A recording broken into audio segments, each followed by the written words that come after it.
So let's talk about the word law found in the Old Testament, rather the Hebrew text of the Bible. The first occurrence is found in Genesis chapter 47, verse 26.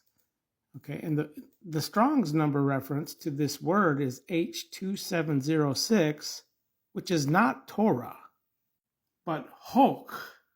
Strong's H2706, Hok. Which now brings us to the word Torah in Hebrew from H8451, where notice the first occurrence is seen in Genesis 26:5. Where remember, law, Hok, is not found until Genesis 47. And here, the context is aim givings concerning that Abraham hearkened to my voice. He has guarded, having my commandments. H4687, my statutes. H2708, and my aim givings. H8451, which it's in the plural here.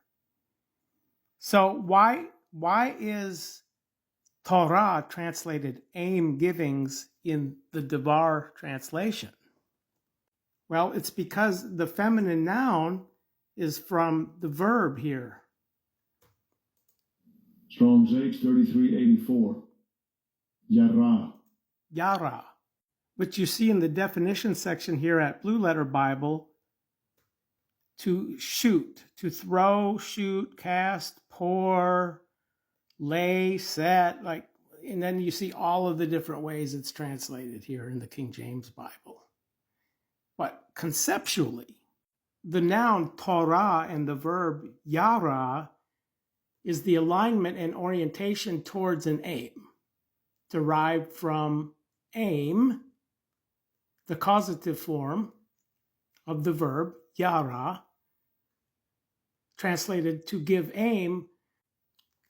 Hence, and he sent forth Judah before his face to Joseph to give aim. So this is the verb, to give aim before his face, where you see how the King James has translated it, to direct, Yara.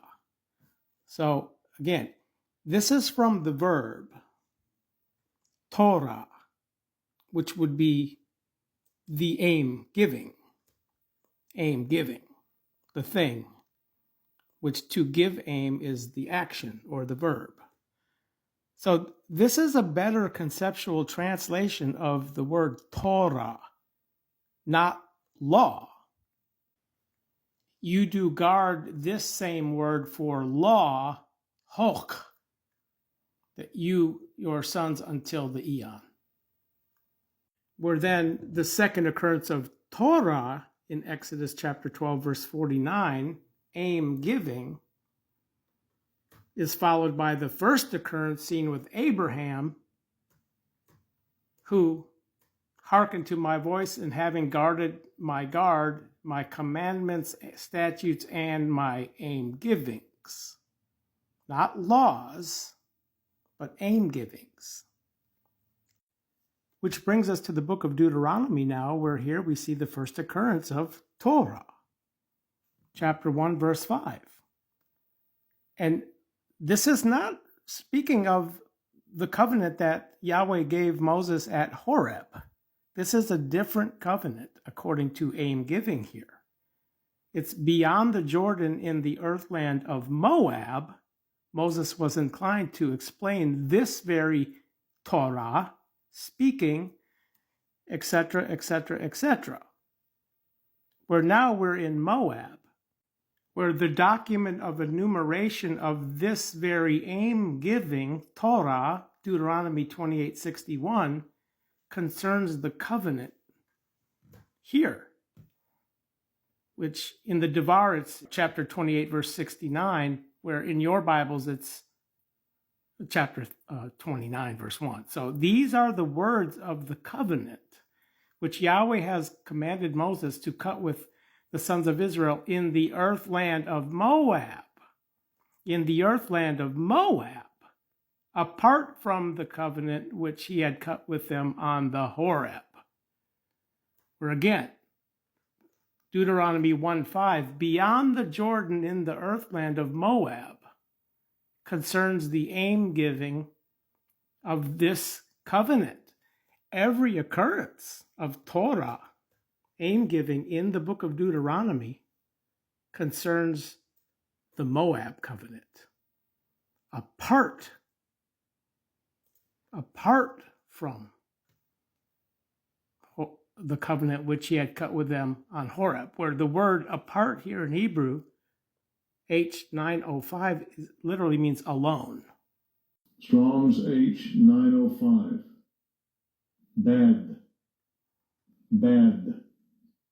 Alone by itself. It's translated besides, like it didn't come along beside Horeb, besides Horeb, but conceptually it's apart from. It stands alone as a covenant. Which now brings us to the book of Jeremiah, where the two occurrences of covenant here in chapter 11, verses 2 and 3. In fact, in verses 2 and 3, 6, 8, and 10 are all referring to the Moab covenant. And this is how we connect the dots, okay? When Jeremiah says, hear the words of this very covenant, well, the next verse brings more clarity now. And you speak, thus spoke Yahweh, the Elohim of Israel, damned is the man who does not hear the words of this very covenant. Damned is the key word, where if you search this Hebrew word, damned, from H779, out of the 41 total occurrences, it's not found in Exodus. It's found in Genesis, twice in Numbers, but overwhelmingly, it's the context of Deuteronomy. Okay, and the Moab covenant, concluding chapter 28 here, apart from the covenant which he had cut with them on the Horeb. When I brought them out of the earthland of Egypt from the iron smelting furnace, Jeremiah 11:4, quoting Deuteronomy 4:20 statement, where then the next reference here in Jeremiah 11:5 in the land of milk and honey is pointing back to Abraham, Isaac, and Jacob, that which was promised to them and sworn to your fathers, which 25 occurrences of the same sworn to your fathers in the book of Deuteronomy is all referring to the covenant of Genesis 15:18, which the Moab covenant is a confirming back to Abraham, Isaac, and Jacob. Deuteronomy 29:12, which again, your passing over is Moab. That's what Moab means. To be in the covenant of Yahweh your Elohim, the covenant established right here, apart from the covenant which he had cut with them on the Horeb in Exodus 19:5. So the Horeb covenant is Exodus. The Moab covenant is Deuteronomy. Torah.